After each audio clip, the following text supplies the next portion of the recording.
What up, y'all? We're back. Abuamerican's back with another guest. Not naked now, Mr. Nathan Alexander. Welcome. Welcome. Thank you.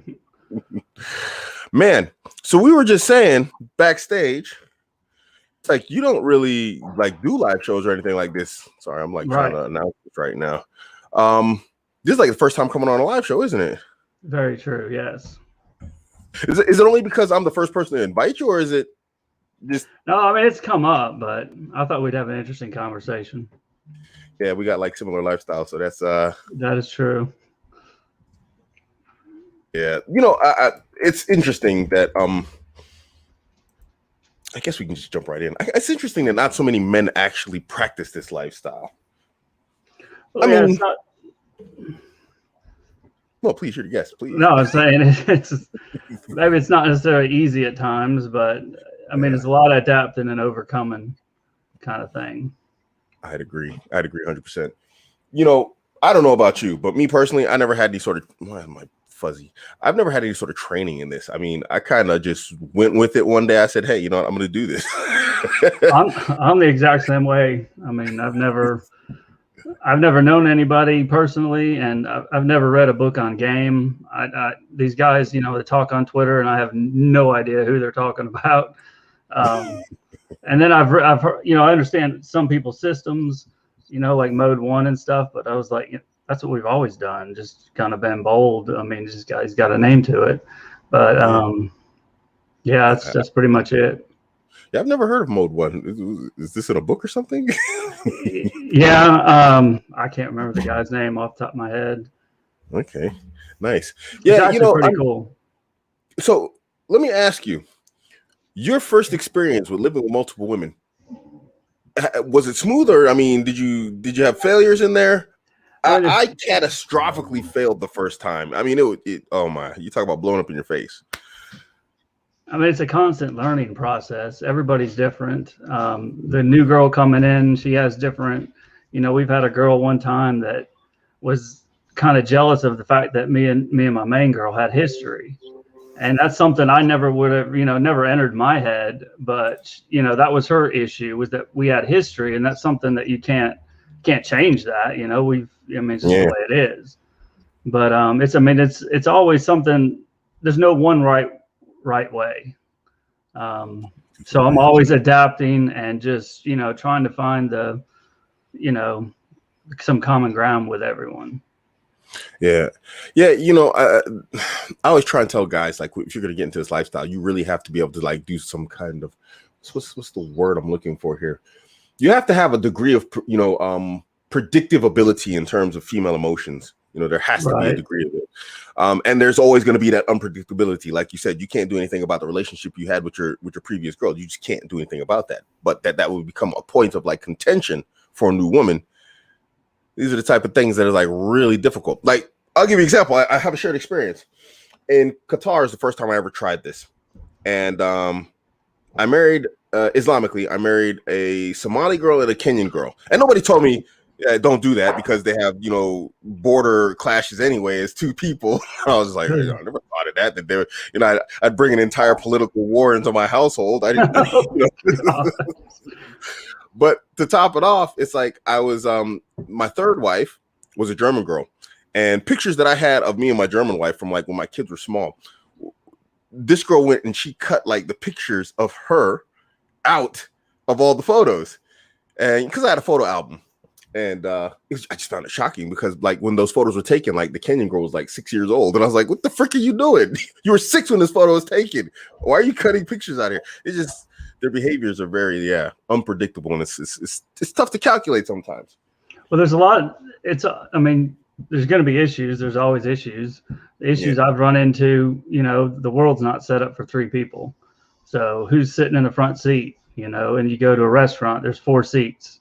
And who's sitting on one side by themselves. I mean, it's just stuff you never think of. And it always just, always found it interesting.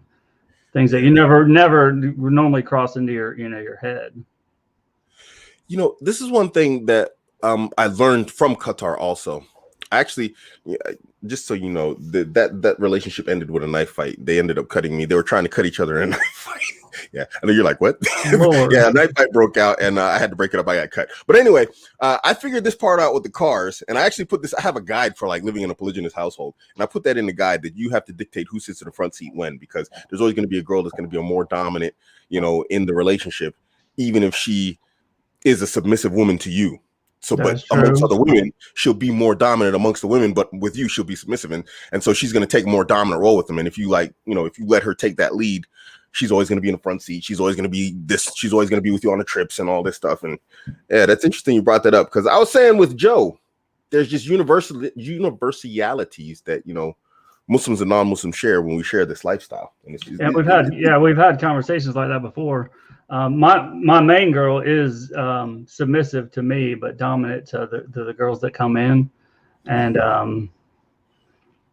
it's a crazy, interesting dynamic. I guess not crazy. Would you say it's necessary?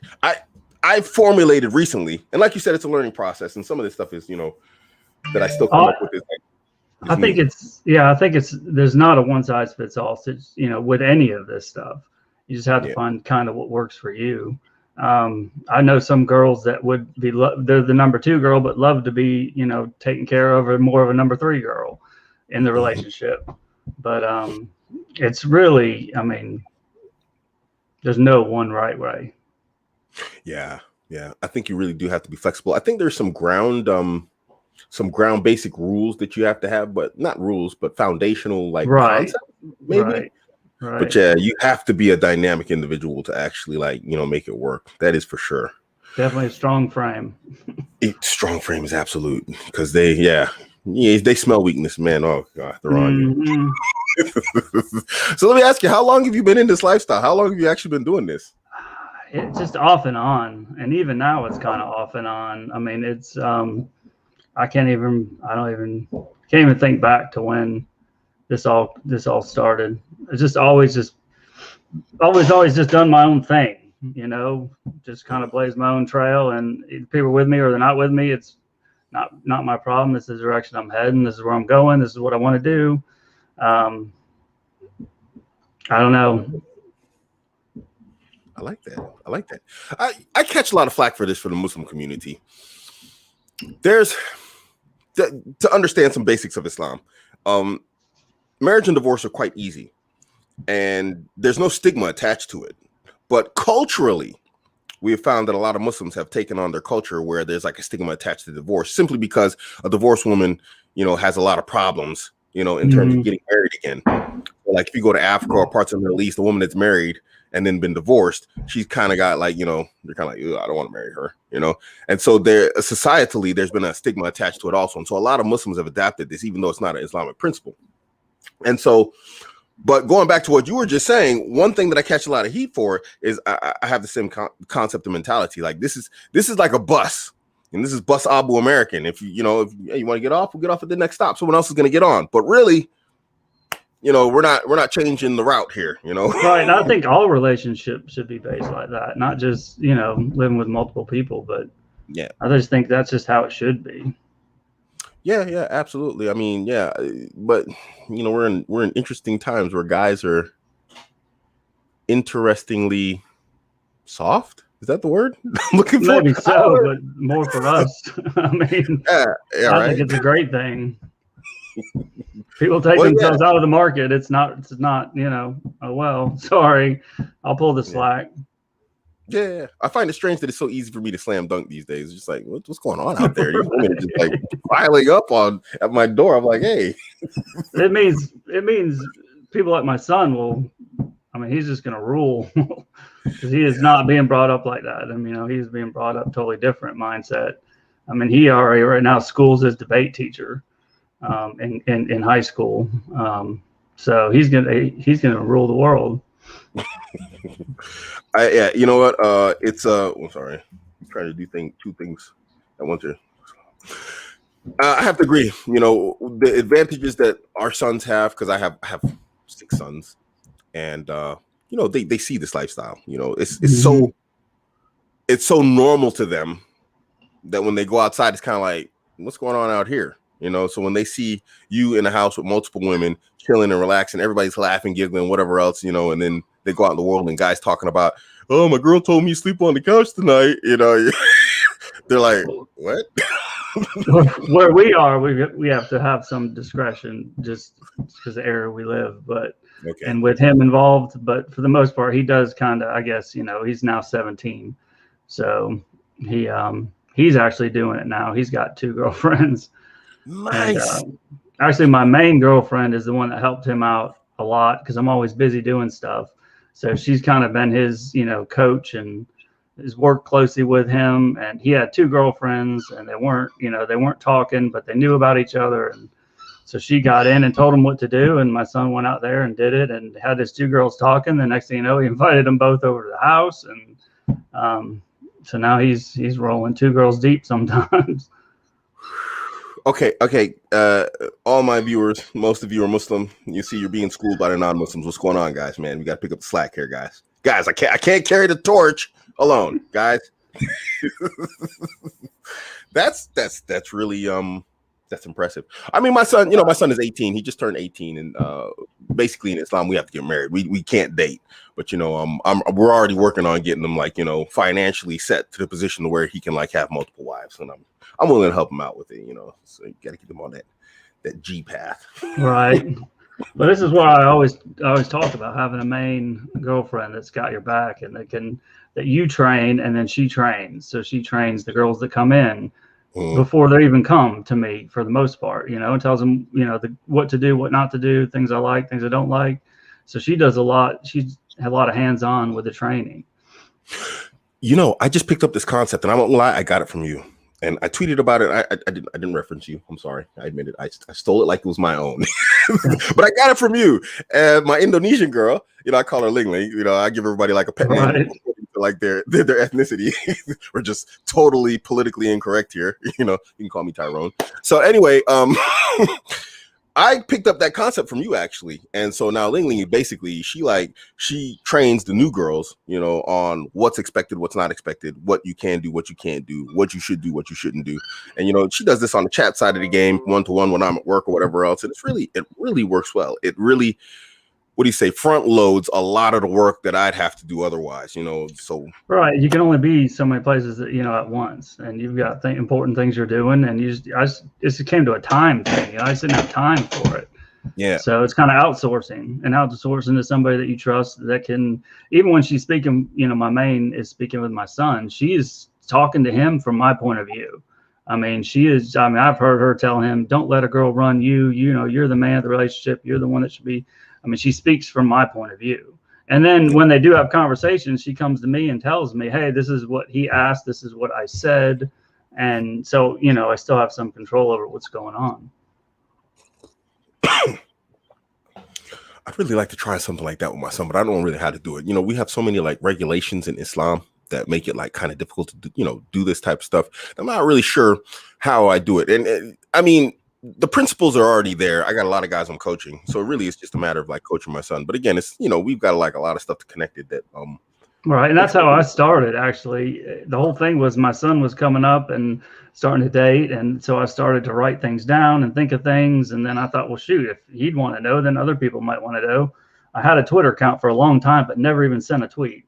And so then I just started sending out stuff that stuff that was fresh in my head. And that's how I actually started on Twitter, was trying to help my son. And man, it's DMs from around the world nonstop. And it's great. I mean, I enjoy it. I mean, if something I know can help somebody, then that's great. Man, you're a bold guy. I turn my DMs off. I get so much crazy. I don't know if you ever saw it, RIP inbox. I had a little series. Rest in Peace Inbox. I used to do this email series called Rest in Peace Inbox. And, people would write me the craziest things, and I'd photos, I'd screenshot it and post it and just make it tweets on its own. And then just one day it got so crazy, I decided to turn my DMs off. I was like, I was like, people have posted things that I've, DM. I always assume DMs are private, but people have posted things that I have DM'd them in private, but it was them asking me questions and my answers. And but I mean, I'm never going to say anything, in a DM that I wouldn't care that it was public or not. So no, absolutely. It's just one of the crazy ones. The crazy ones are the ones that I always post publicly. It's like people come with just some wild stuff, and you're just like, what the hell do you? Right. Yeah, crazy stuff. You look. I mean, you just said your son is 17. You look I mean, other than the grays, you don't look that old. Like you could have a 17-year-old son, man. How old are you, dude? 46, 47. Oh, we're like the same age. I'm 48, man. So Oh yeah. yeah, it's a good generation. See, look at that. Yeah. Yes. And these other guys, they're gonna look like burnt goat toast by the time they're our age. They broke the mold in our generation. But dang, picking up 21s now is so much easier. I don't understand what's going on. Isn't it? I was surprised. I had this girl. Excuse me. I'll fix this camera. There it is. I always got to focus on my hand first before it can like focus back on me. There it is. So I had this girl recently. I married her. It was a very short marriage, 22 years old, and I was just surprised. And the girls, in terms of women and girl games, which is very easy, just look good. She was like at the top of her game, really just amazing, and just that that she was disinterested in guys her age, and still messages me like, let me back on the team. It's inconceivable.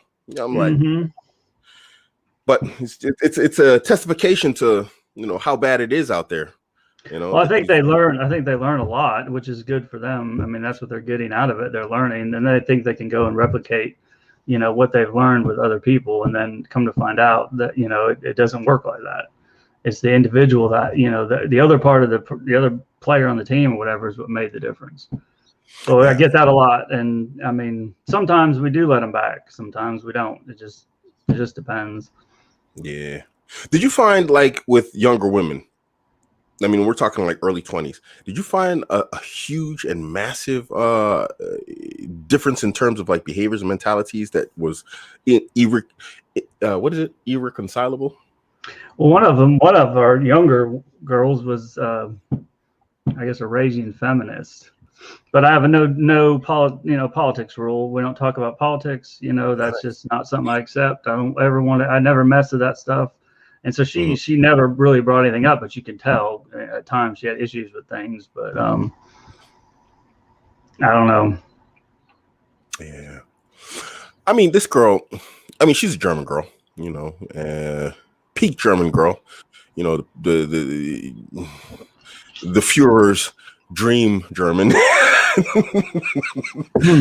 I mean, she was just into partying and everything. It's just stuff I hadn't been into even before I became Muslim. I'd basically given up partying, like, in my like early 20s, just before I became Muslim. I was really I found it boring and lame, because here the age that you can start going partying, they go partying from 14. So I was here at that time, and I was like from 14 to like whatever, out partying. I just found it dull and boring, and so it's like just that mentality alone is kind of like, all right, look, man, we can't do this.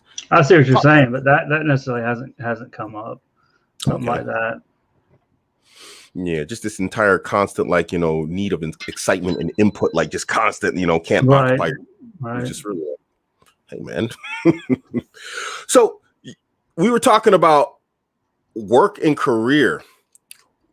Now, the question I get a lot is affording multiple women. And we know it's like women are women, they're going to eat, they're adults, they're eating adult level food, power, or whatever else. Is there some sort of special trick you have in terms of money and finances? Guys, like, do you budget? Do you not budget? Is just for the guys who are watching? Well, I have never been good with money. I don't know if it's my artistic side or what, but I have never. And then making money has never been fun for me. So it's like, I mean, I do stuff just as a passion, but of course, as we spoke earlier, I'm started into the stock market and trading and things like that. And that to me now seems to be a fun way that I'm actually making money. Because normally, you're slaving, you're working hard. That's not fun to make money. That's the way I've always been for the most part. But now that I've found new ways, I'm having fun. But of course, my girlfriend's a chef, so we always have food and we always have great meals. So nice. Yeah, stocks, man. I've been trading and flipping cryptocurrency. I got into cryptocurrency mining late last year. And then I started flipping coins and whatnot, and it's been going well. And I have to agree, it's far more fun.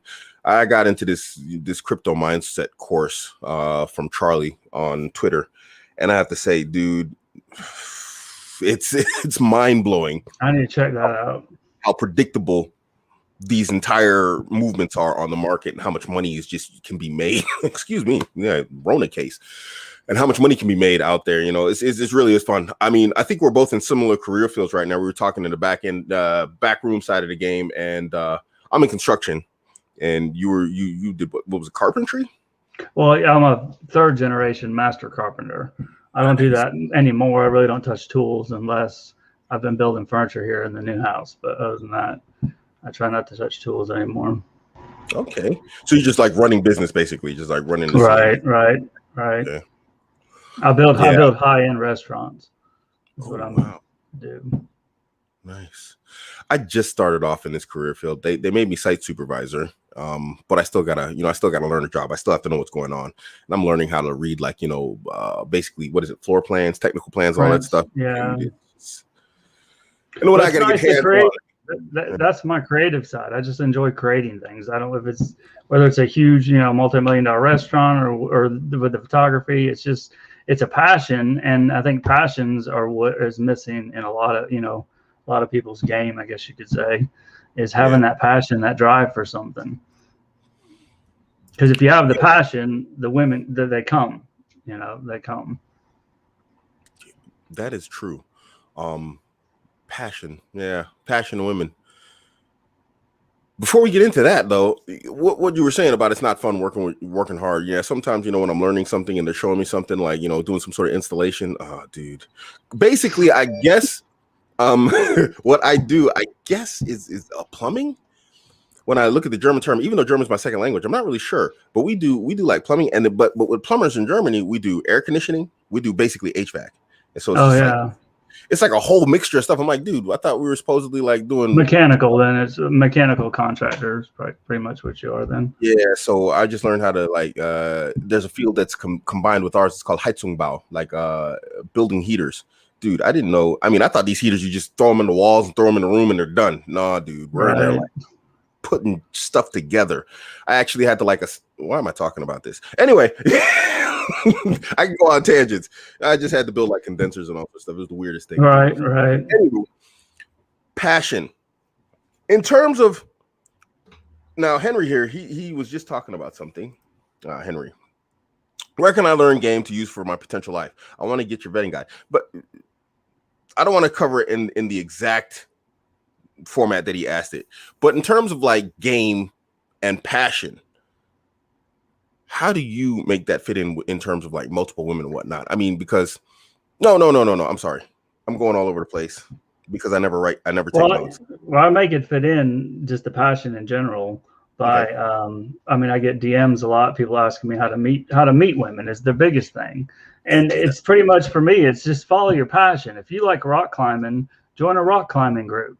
I do photography and people think, photography gets the women. It's not the photography. It's my passion for photography that draws a women or, the attention, I guess you could say. But it's not necessarily just, I do photography, you do photography. No, find out what you're passionate about and then go do it and stop worrying about the women aspect. They will come.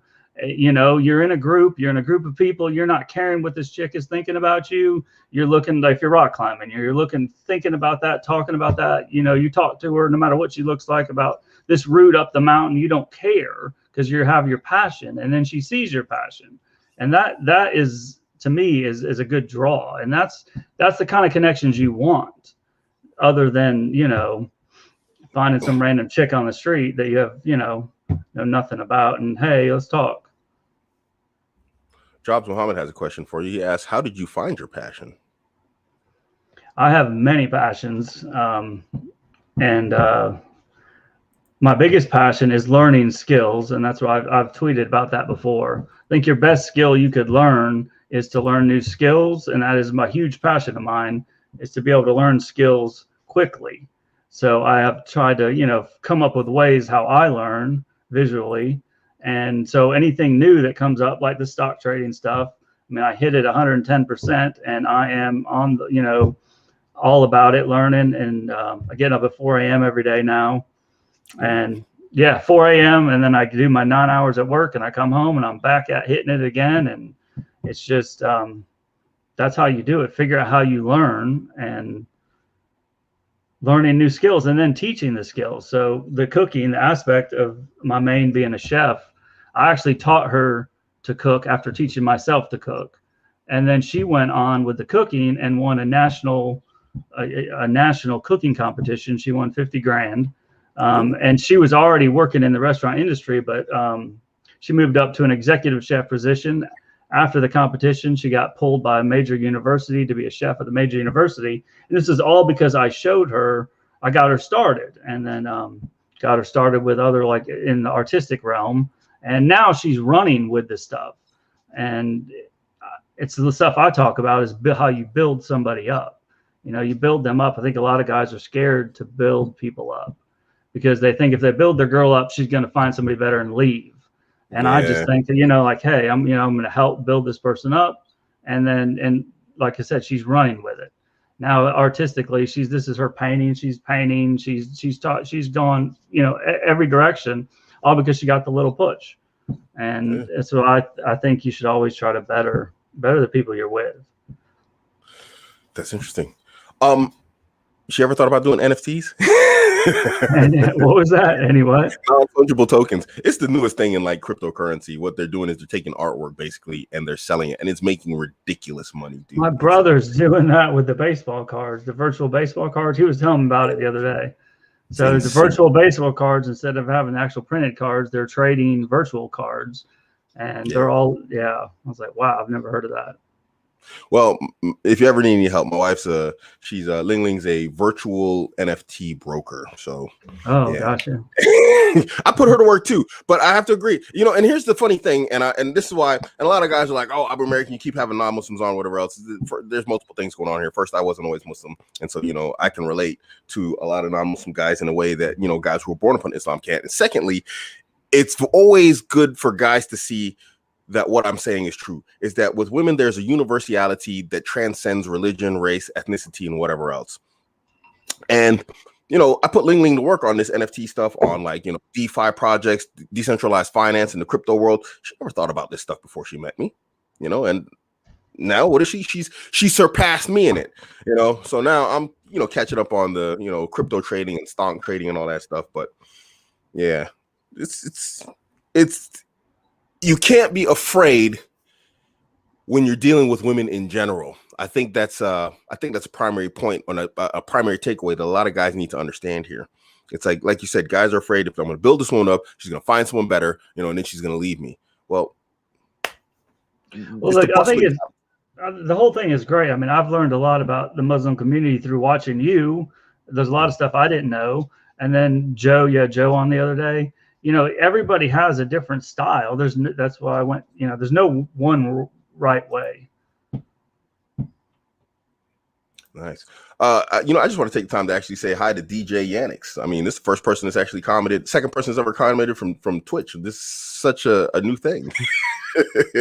I think that's my new subscriber from Twitch. I got some new subscribers from Twitch. Yeah, you know, there's universalities, and so it's important because sometimes you're saying something and I'm smiling because I know I've said that before somewhere on my channel, and I've never spoken to you like this before today. And so it's just like a beautiful thing to see. It's like, that's how me and Hector Beeman, you know, he was posting comments or, you know, of text messages from some of his girls, and I was posting mine, and the girls were saying almost the exact same thing. And so that's how we kind of hit it off, you know, back a couple of years ago. I was like, how are these girls saying exact? But he does something slightly different, but we end up with the same result. And I think that's what's important. Indeed.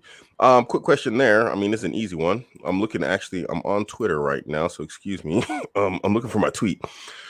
How can we find Nathan? He is on Twitter as Not Naked Now. What is it? Jobs Muhammad, though, you got to be careful though. Nathan's Twitter has got some it wouldn't be considered halal. He's got some very interesting photography on there that in an Islamic sense would be kind of photography is a passion of yours. It is. I have literally thousands of images that I haven't opened, edited. I mean, I've got so much stuff. It's just like I just don't have much time for it anymore to edit all those images. I tell you, the worst thing about it though is we'll have a whole photo series from a old number 2 or old number 3 that I have yet to edit.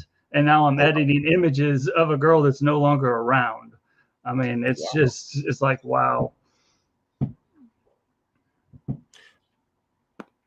Sorry, I got a question. Like, DJ Yannick's, man.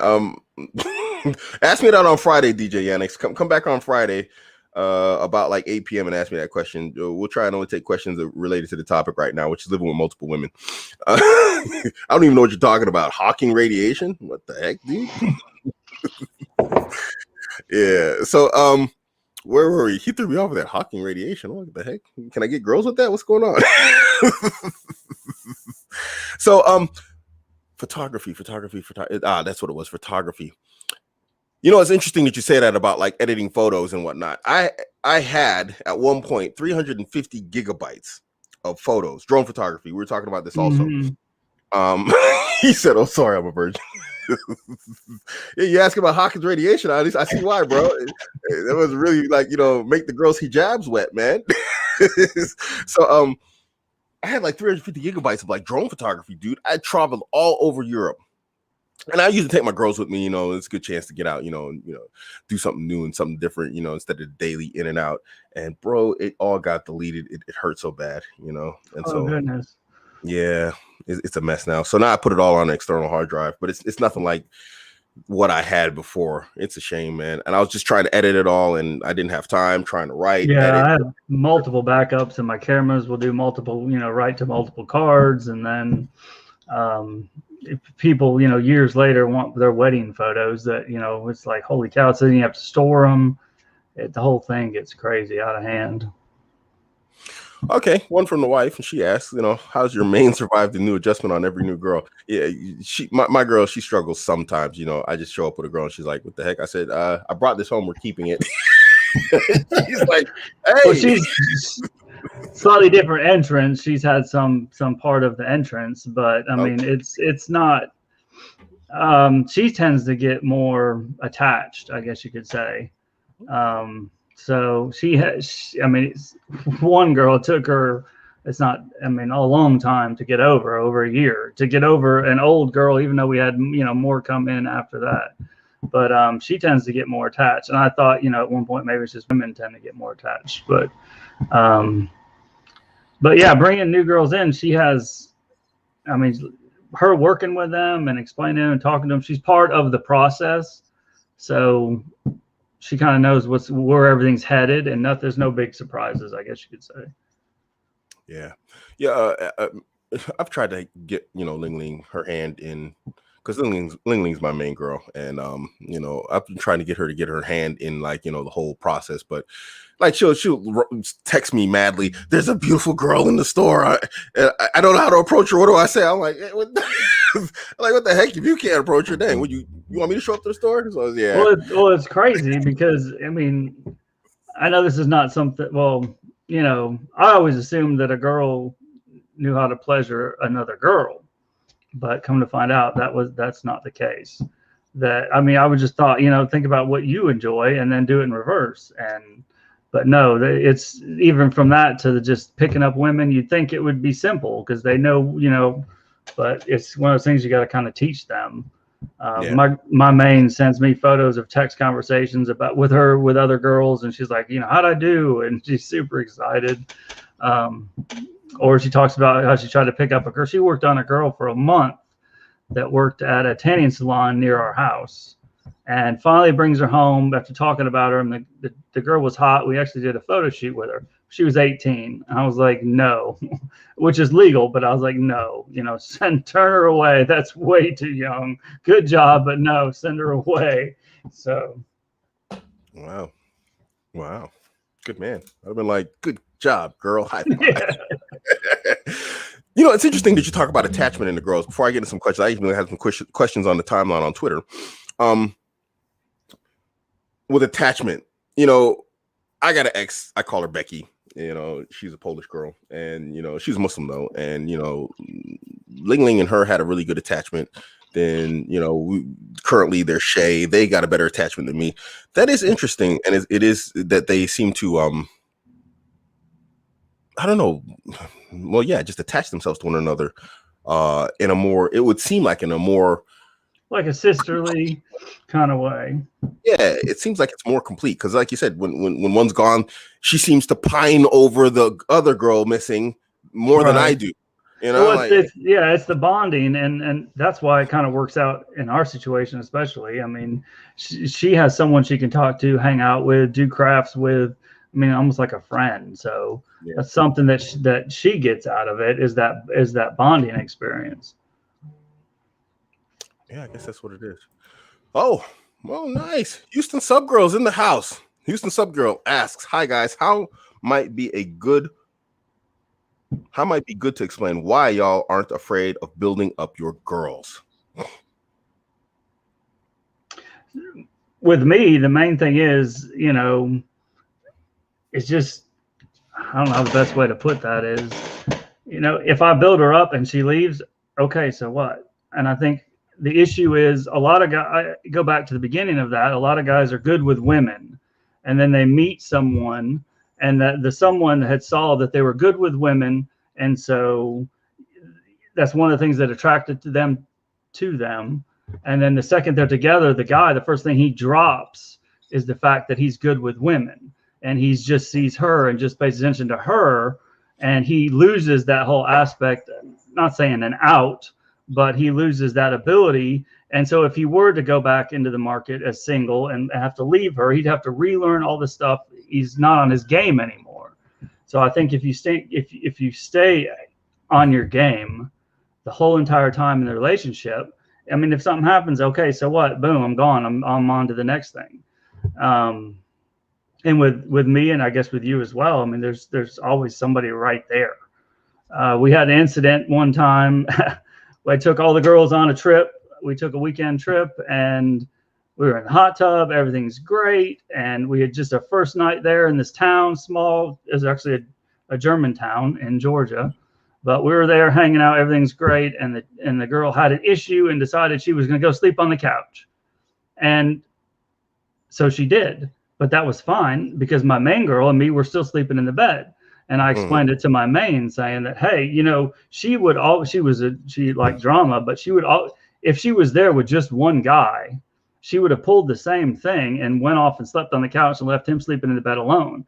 It didn't matter to me. I already had another girl with me. It's like, okay, go sleep on the couch, have fun. Right. Well, the second night she changed that tune, but I don't know how we got off on that. But so yeah, that's building them up. I think everybody should build up their girl. I agree. For me, Houston, it's camera, man. For me, I'm not afraid because, like Nathan basically said in a roundabout way, is non-scarcity. I have that bus stop mentality. Someone gets off, someone else is going to get on. This bus keeps going. There's multiple stops. But I think the guys have to have the skills to pass on, and that might be a big issue a lot of times. Crazy thing is, I got into clothing, learning, the best way the clothing should fit. And so I learned to alter clothes. I taught myself how to alter my jeans, alter this, alter that, got a sewing machine, got a serge machine, started doing all this stuff. And we had a number 2 girl come in, and she was talking about she needed her pants altered. I was like, okay, no problem. I can do that. She's like, what? And I was like, yeah, break out the sewing machine, grab a bottle of whiskey. 10 minutes later, I've got her pants altered. And so I showed her how to do that. But it's just I think the guy has to know skills to be able to pass on, not that skill in particular, but skills in general. You have to know things to be able to pass it on as well. That might be another issue. Yeah, I talk to guys all the time on my channel about competence. It's like, just become competent and stuff, do guy stuff. Women they love that a guy can do stuff. I'm almost like of the opinion that they're almost amazed by it. That it's like something. Put a tool belt on and watch what happens. And you can make it happen, and they're just like, wow. Mm-hmm. You should see how I fixed the vacuum cleaner. Cable's broke inside. I just cut it and I snipped it. I spliced together 2 wires, and I wrapped it and everything. And the vacuum works again. The way Ling Ling was looking at me, he was like, I'm like, what the? My girl Shay moved into another place. I wouldn't put together her furniture. She's just sitting there like, oh, so he's putting together IKEA furniture. It's like, it's IKEA furniture. It's not even complicated. Right. But they love that stuff. I had a tweet about that. I can't remember it, but it was something about being a useful man nowadays is a rare thing. Indeed. So I got a question here. How much do you spend on your wives? How much do you save? Does your spending savings change based on wanting to marry more women? I talked about this actually on my last show. Where was this? With Joe. I talked about this with Joe on that show. I don't know. Do you have any sort of system or pattern? I think you just talked about that too, really. You basically kind of covered this. Yeah, I mean, I don't really have a system with that. Sometimes the girl chips in money, sometimes she doesn't. The girls that are with me, they all work. They've all had jobs, so they're all making money. But the biggest part of chipping in that they do, besides my main girlfriend, financially, of course, but is just the labor around the house, helping keep things clean, doing yard work, doing this, doing that. I mean, that's a huge benefit because it leaves you to go do other things to make more money.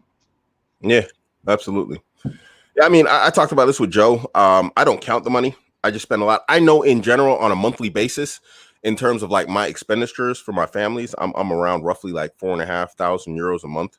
If I think for a minute things are going to get tight, then I'll just go out and make more money. I'll start advertising or something, I'll do something. But for me, in general, I don't count it. I just spend it. And then sometimes I notice like, oh, wow, I spend a lot of money, but really I don't have any sort of budget. My budget in terms of my mentality is how can I make more, and so that's my budget, for really. So hopefully that answers your question. DJ Yannix, how do I pick up chicks? I guess having a beard helps. Yes. So look, if you notice, the two gentlemen here, both women, we are quite beardly. It helps to be shortened mine. Mine was down to here. Oh, nice. Yeah, a couple nights ago, I was like, you know what? I'm going to shorten this thing. YouTube, learn how to trim a beard. So Yannick, get you a nice little white stripe down here. You see the both of us got a nice little white stripe going on here. Get you something like that. Hey. Wear a cool t-shirt. Check. Mm-hmm. And owning a big Slurpee cup. I think we're both drinking out of cups. There's too many coincidences here for it not to be. Mine has whiskey in it. Well, okay. Yeah. So what do we got here? Just before I go on with like asking questions, does anybody else have any more questions? Y'all don't understand how. Here we go. So Sub Houston says y'all don't understand how hot it is to watch y'all when you do stuff. And see, women love it when you do stuff. So, oh my God, the girls carry on about that. I mean, they'll break a light. They'll break a light just to watch me fix it. Definitely true. I have to wonder about that electrical plug now. Hold on. Yeah. Yeah. See, look, this is my girl. I built our entire kitchen. I built our entire kitchen. I bought a table saw and I just built the entire kitchen myself out of like just wood. She says, I know how to cut with a table saw now. That's how much she's watched me. She'd sit over there in the corner. Goofball. Houston's a great girl. Met her in Turk in Atlanta. They're great. They're good people. So Savagely Unsavage on Twitter asks, how did you make the transition? I guess this is for me. How did you make the transition from a non-Islamic to an Islamic approach with dating and stuffs? I'm pretty sure you can't use stuffs like that. So anyway, you're making my English teacher come out, guys. I mean, the transition for me, it wasn't significant other than like, the basic, there's no what's called in the game world kino, like, contact, making the girl like, more attractive through like physical contact and this type of stuff. But in general, the conversation is the same, I mean, I was never like prior to Islam, I was never like a big on perversion talk or whatnot, and like, talking about, I'm going to do this to you, baby, and all that stuff. I was never that type of guy anyway, so not much changed for me other than like, adhering closer to the rules of Islam in terms of physical contact and being alone with women in general. So it wasn't a significant transition for me. I guess I've always been I've always had an inner Muslim inside me. Well, the question I get is how to transition how to transition an existing relationship into something like this. And my advice is always, it can be done. It just has to be done slowly. It's not something you just walk in and say, hey, but I think it can be done. It can be done slowly, and you can transition into a relationship like this. But if you're new, if it's a new relationship and you're just starting out, I'm definitely, all for honesty and just saying, hey, this is where I'm headed. You're either coming or you're not, kind of thing. And that's interesting also. Let me ask you that. So when your main girl, apparently, obviously you've been with her for quite some time. Was this always on the table in terms of like a polygynous type of situation, or was this like? It kind of was in the beginning, and then a couple years went by, and we just went. It just stopped. We just kind of quit doing it. And then one day I woke up and I was like, you know what? This is kind of the direction I want to head. We talked about it. I said, this is what I'm looking into doing. And she's like, all for it. She's like, let's do it. So nice. You know, I tell guys this all the time, and I stand by it. Excuse me. I don't know. I'm catching a corona here or something, man. The hell? My second case. So, more times than not, if you're going to get into a polygynous situation with a woman, it needs to be upfront. I've never seen it personally, except for one case. No, it was not even that case. Was actually different, where you can change the rules in the game, you know, and then the woman actually accepts it in terms of like other women.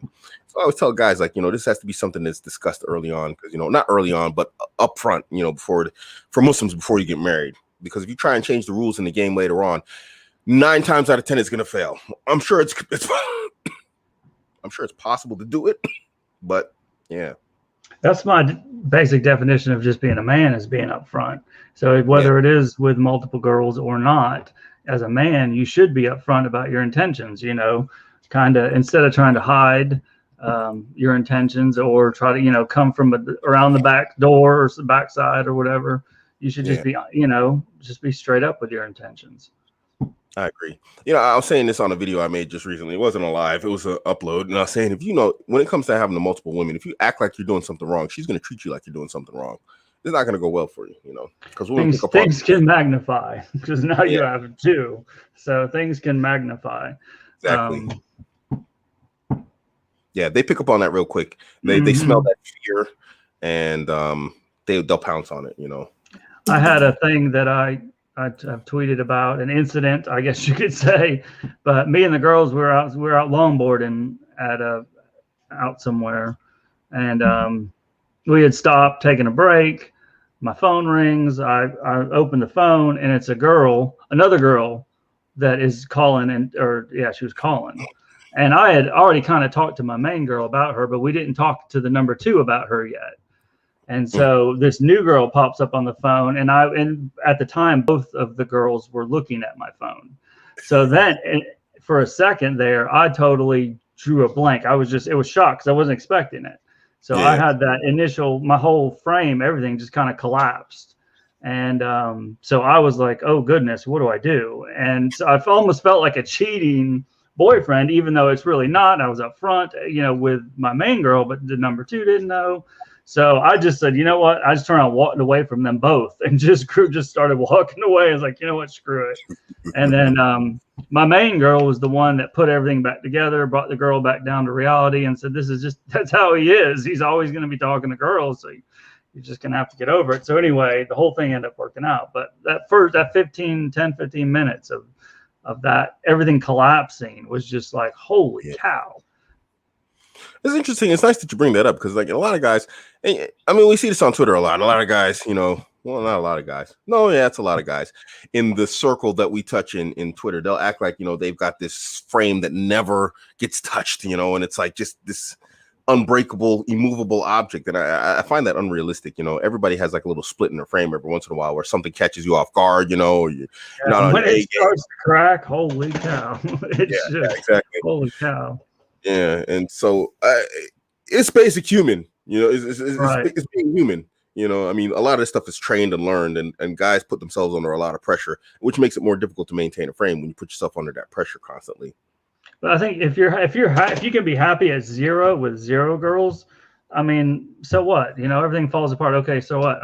You know, it doesn't matter to me. I just don't care. So whatever, everything falls apart. Okay. Yeah. That non-scarcity, I think that's more important than anything else. We covered what? Oh, someone asked. Oh no, we covered that also. Sourcing girls, and your girl does most of the front work on that too. She does about half of it. Okay. Yeah, she does about half, and then the girl she talks to does, you know, the number 2 does some as well. So it's kind of, I don't know, force multiplier kind of thing, because we don't do anything online, we don't do any of that stuff. It's just the people in our daily environment. You know, we don't make any special trips to go try to find girls. It's just, you know, just sort of organic, exactly. That's interesting. See, that's, you know, I suppose this is like one of the advantages. I mean, I don't know how to say this. No, I know how to say it. It's just gonna sound weird. I guess that's the advantage of being non-Muslim. Locally, there's not that many Muslims out here where we Oh are. yeah, yeah, So it's like, that would be and an issue. although there are non-Muslim girls that are down, they're hip to jump on the team and everything. There's conditions Islamically for that, and so it makes it kind of difficult to source girls. And like most of the Muslims are concentrated in different cities, major cities. I'm in the armpit of Germany, dude. I'm like in just like that spot right next to the butt crack of Germany. It's really just the middle of nowhere, dude, where nobody wants to be. And so finding Muslims are usually in the major city centers, and they're not out in the countryside like me. So that sounds really like I'd probably do a similar fashion, if I was out in a major city. But that's why I go to say there's no one white ray at all, not at all. Yeah. London is like shooting fish in a barrel. I don't know. Have you been out this? Have you been this side of the world? Yep, I've been to London. Yeah, so what it's like. That environment is just first city, both for the men and the women. When guys say they can't get a girl in London, I'm just looking at them like, frick on, dude. Is there a different London? Right. So yeah. So sourcing girls is always a big thing. That's why I say follow your passion. And stop worrying about where to go. I mean, it's follow your passion. If you're passionate about climbing or cars, or go join a group of like-minded people. There'll be girls in there, and follow your passion, and the girls will come. Yeah. And it'll be the right girl. It'll be a girl that is attracted to you for the right reasons, not someone you had to rehearse lines and say to them. It's a more, as you said, organic. It's way more organic, and it's more natural. It's easy. You're not even worried about it. You're pursuing your passion. It's the last thing you're thinking of. Indeed. Yeah, I agree. I think guys overthink this stuff sometimes. I think for me, the biggest thing with game, like you said, guys, worrying about pickup lines and all this other type of stuff. For me, the purpose of learning game is to basically learn internal frame, not like how to externally affect the girl. Because right. No manipulation. Right. I'm totally against manipulating it. So the girls that are with me, they're free to come and go whenever they want. So as long as they live, by the rules that are set forth, they want to leave, they can leave. I'm not trying to hold anybody here. Yeah. They can stay as long as they're welcome, and that's how my main has stayed for so long, 10, 11 years, something like that. She stays to the rules. Yeah, I'm smiling because I say that to my girl all the time. I say, there's no locks on the door. It's not a prison. Right. Anybody at any point gets unhappy, you're more than happy to go and find your happiness. I tell all my girls that, you don't have to stay here. Right. I'm American. This is my bus. We can open the door on the next stop or what? No, and that's not to say, or to be detached from the girl emotionally. Absolutely. I love my girls, whatnot. But it's just I ain't trying to make them miserable either. Right. Tyson Jones, what is your opinion on dating apps? I mean, Nathan just covered his stance on it. His stuff is organic and local. Me, I talked about this. When did I talk about this? I've talked about this a lot, Tyson. Basically, I'm not a fan of them, but I personally use them despite not being a fan of them, simply because of my location and my situation. If I lived in London, when I was in London, I didn't use apps. I didn't use apps in London. I mean, I didn't have to. You just walk down the street, throw a rock, and hit 5 women. It's like it's not a problem. But in terms of if you're living in butt fart bush, then it's probably a necessity, and that's where I'm living. I'm living in the middle of nowhere, So even my girl Shay, she lives like 3 hours away from me, dude. So it's like you're just not gonna find, because that's where major cities are. They're like hours away. So yeah. Whew. You approached sisters in London. Yes, I did. I just walked straight up to him and I was like, yo, what's up? You was looking cute in your hijab there, whatever else. I say something like that. I know brother's going to get on me about that, but I say something just really goofy. I didn't think it through. I just, whatever came out at that moment. And I was like, yo, what's up with your daddy? I want to talk to him. Very easy. So yeah. What did we... Guys, we got I only go an hour on these things. We got 6 minutes. You got questions, you better fire them off now. I'm not asking questions about nuclear power plants and the intricacies of, I don't know, forced induction versus naturally aspirated. Let's not do that. See, here it is. There's one right there. Is it haram to get a mortgage versus rent? Oh my, this is like questions 101. My gosh. So anyway, I mean, we basically covered, I think, oh, here we go. Quran First Muslim, you asked that question already, man. Come on, bro. So I'm not answering the same question twice, bro. So what did we not cover in regards to living with multiple women? This is a good one. Sleeping arrangement. Exactly. Yeah. So I understand. I think my sleeping arrangement is different than you do. But I mean, we always had the girl in the bed. Only issue is we had a queen size bed. I had a queen size bed for way too long. So 3 people in a queen size bed is an absolute nightmare.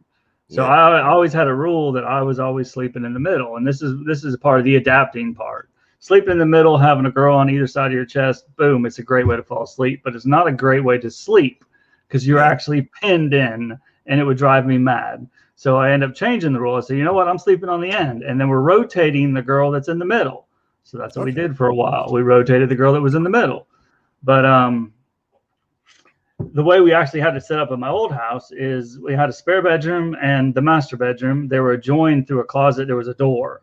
So my son was at the house. So she would go into the number 2 would go into the spare bedroom. We would be in the master bedroom, and she would slip through the door in between the two.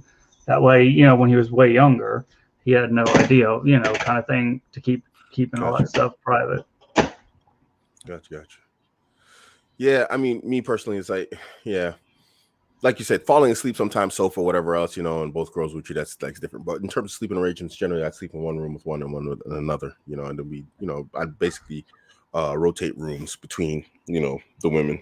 I was always wondering about that. I never knew that, how you had to do it. Yeah, Islamically, I mean, there's nothing opposed to sleeping in the same room with your women. Not that I've read, but it's definitely like unheard of. You know what I mean? Right. It's like, but I don't think there's any sort of ruling against it. Not that I know of. I've never really looked, but I'm pretty sure I would have come across it. Anyway, yeah. I was curious about that, you know. So yeah, they're all in the same bed, and so like sleeping on the end with an arm over both of them, I'm great. It's golden. Nice. Yeah. But that's like I said, that's adapting. I originally said I'm the only one sleeping in the middle, but then I was like, oh, this doesn't work. We need to change it. But it's just ever changing. Do you have, like, in terms of like rules with your girls, like, you know, well, this one cooks for you and this one doesn't, or whatever else, this type of stuff? They're kind of pretty much free to do kind of how their thing. I know at one time one of the girls kind of would love to sit on the couch and watch a movie with me, and the main girl, she'd be off cooking, cleaning, doing all the household chores. And I think at one point that was something my main kind of brought up, that she's always just hanging out, snuggling on the couch, and she's always the one doing the chores. So I did kind of, you know, say something about that, and but it's not really that hard, fast kind of thing. Just kind of let people do whatever they want to do. Yeah. Got a question here. How do your ladies handle jealousy? I mean, it definitely pops up, and you can't lie and say that it's not going to. And like I mentioned before, the old number 2 getting jealous of the fact that I had history. We've been together 10 years. This girl's been together with us for a week. And so we have history. We're at a local restaurant, and we brought up a story of something happened 7 years ago. And the girl was like, had this feeling of, you know, I'll never have that with y'all because, you know, I'm new. So, I mean, it's going to pop up. And I don't know if we can talk about the sex part of it, but that's popped up as well. Actually, during sex, that has popped up. Oh, okay. Wow. Yeah, that must have been interesting. Right. Abdullah says, to me, it would be forbidden for them to see each other naked. Yeah, absolutely. But who sleeps naked? I mean, I don't sleep naked, Abdullah, and I don't know any Muslim women. I've never married one that sleeps naked. So yeah.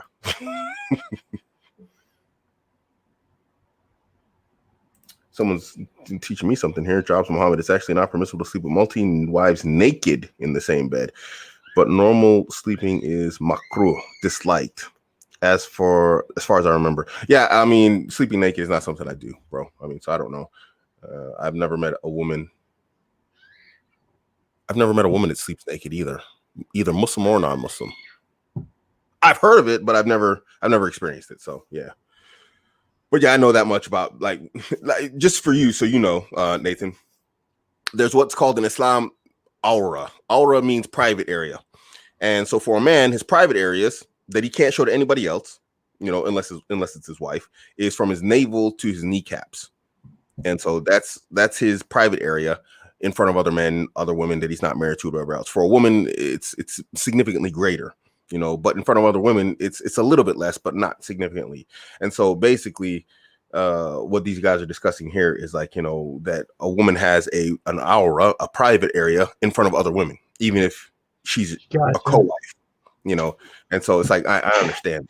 It's kind of like, it's kind of rhetorical that they're talking to me about this because I know the rules because I'm living with multiple women, so I got to know the rules.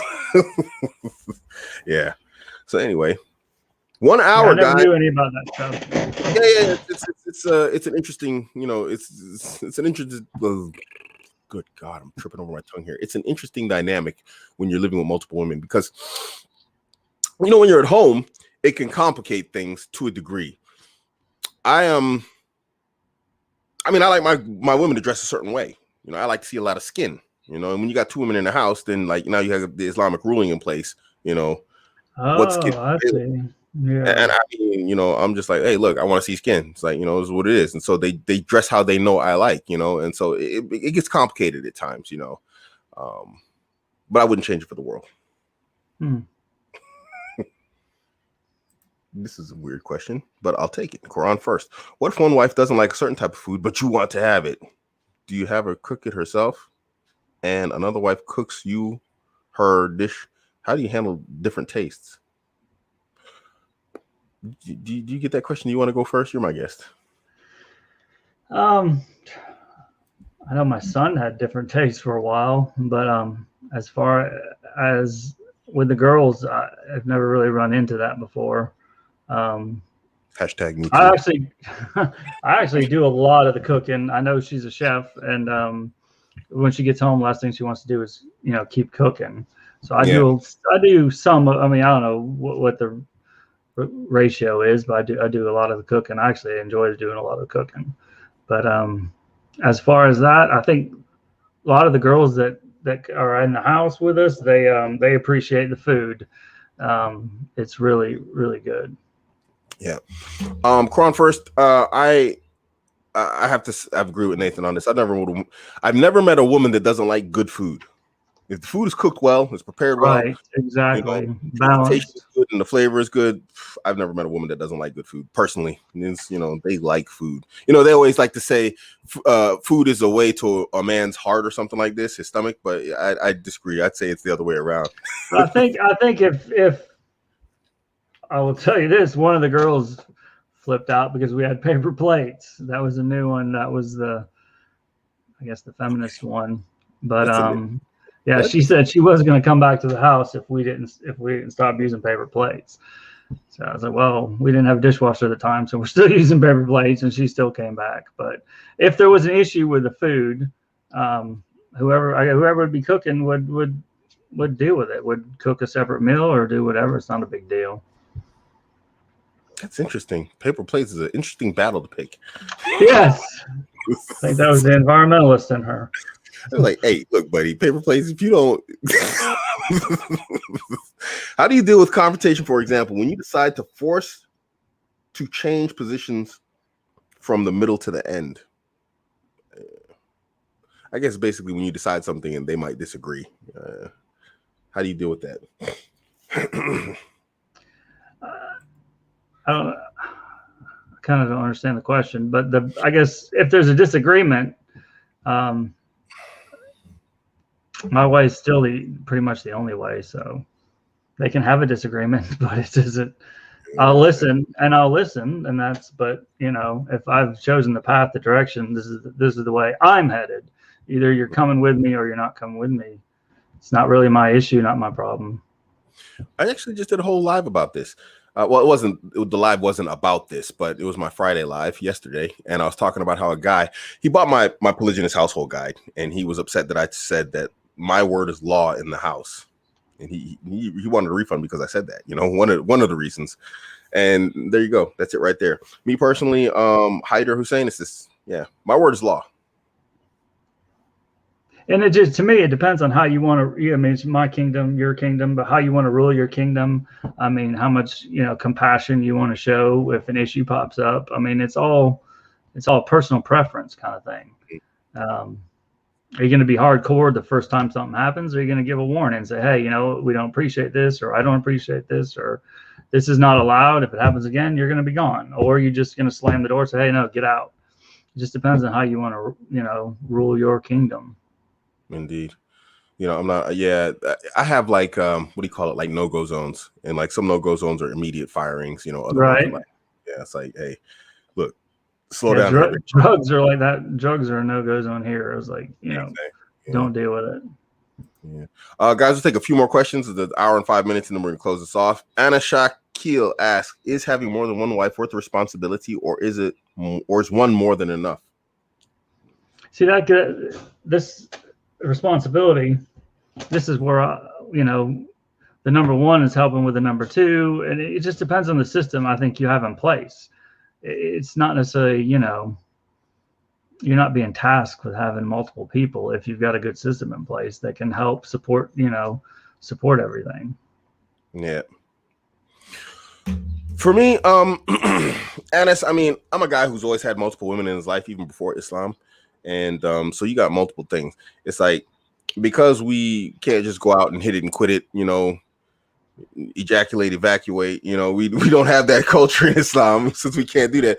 I have no option but to get married. So I have to take in the Islamic ruling on, no sex outside of marriage, and then taking care of women. And I found it easier for me to actually just up my game financially, and in terms of my internal game, what it takes to deal with multiple women, than it is to actually go out and just, smash and dash and do what, what's considered impermissible in Islam. So you got to weigh that out. But this is more of a subjective question. I mean, one guy's going to be happy with one woman, and that's his thing. Other guys like me, it's not going to work for me. So, this is a difficult question to ask, because, you ask 10 guys and 3 will say something different. Most guys will want more than one woman. So, yeah. Yeah. Okay, this is the last question, guys. I guess this one's for me, I guess. Do you save money for the next woman whom you'd marry? If so, how much?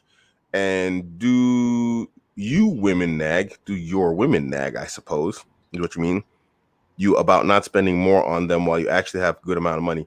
That's one complaint I don't get, how much money I spend or don't spend. I'm very generous with money because, I have a non-scarcity mindset in regards to money.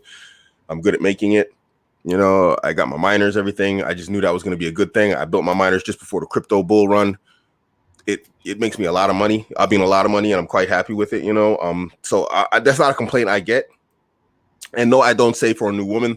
If a woman wants a huge amount, like you guys, and we talked about this yesterday, if a woman comes to you and she wants like a 50,000, British pound dowry, she don't want you, dude.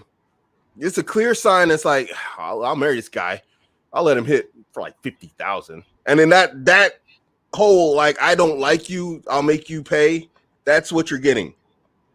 It's like when you say, yeah, I'd marry that girl. She was the last girl on earth. And then, oops, she actually turned out to be the last girl on earth. Now you're stuck with her. So that's that mentality when she's talking about that 200,000 dowry. You're that guy that has to pay that. The guy she wants, she can be like, yo, just tell me the first verse of the Quran. Everybody knows the first verse of the Quran if you're a Muslim. It's a requirement. She's going to make it easy for you. Women that want you, they make it easy for you. They open doors for you. They don't keep them closed. So, yeah. Very true. And not even just in the Muslim world, just in the world in general. Yeah, that's why I threw that out there. It's like just a real generality. Right, right. The women open doors for you or they close them. There's no in between. They're going to make it easy for you or they're not. they're gatekeepers in terms of sexuality or in terms of sex. And so if she really wants you, she's going to make it easy for you to marry her Islamically, or, you know, if you're not Muslim, she's just going to make it easy for you. Right. Now, all right, guys, thanks for tuning in. Nathan, man, for your first live, I really appreciate that you came on with me. Dude. Excellent. I appreciate you having me. Oh man, I've been thinking about it for a long time. I just been so busy, bad internet connection, whatever else, and I'm trying to do 10 things at once. But I was like, now that I got my schedule on lock and I'm like doing multiple shows all the time, I was like, I gotta have this guy on for sure. Excellent. Well, I do appreciate it. I appreciate you coming on. All right, guys, thanks for tuning in. If you want to find Nathan, he is at what is your at? Can you Not naked now? Yeah, which I have no idea where that came from. He is not naked now on Twitter.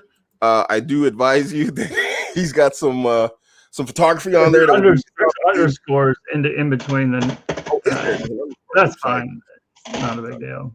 Sorry, let me do that again. Not underscore. My underscore on here. I have a German keyboard, and there it is. Is there an underscore between naked and now, or is it just?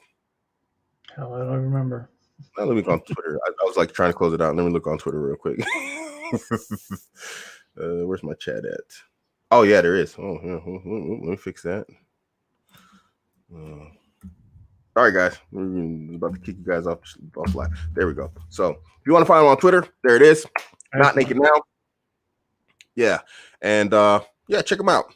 Thanks for tuning in, guys. We will see you on the next show. We are out.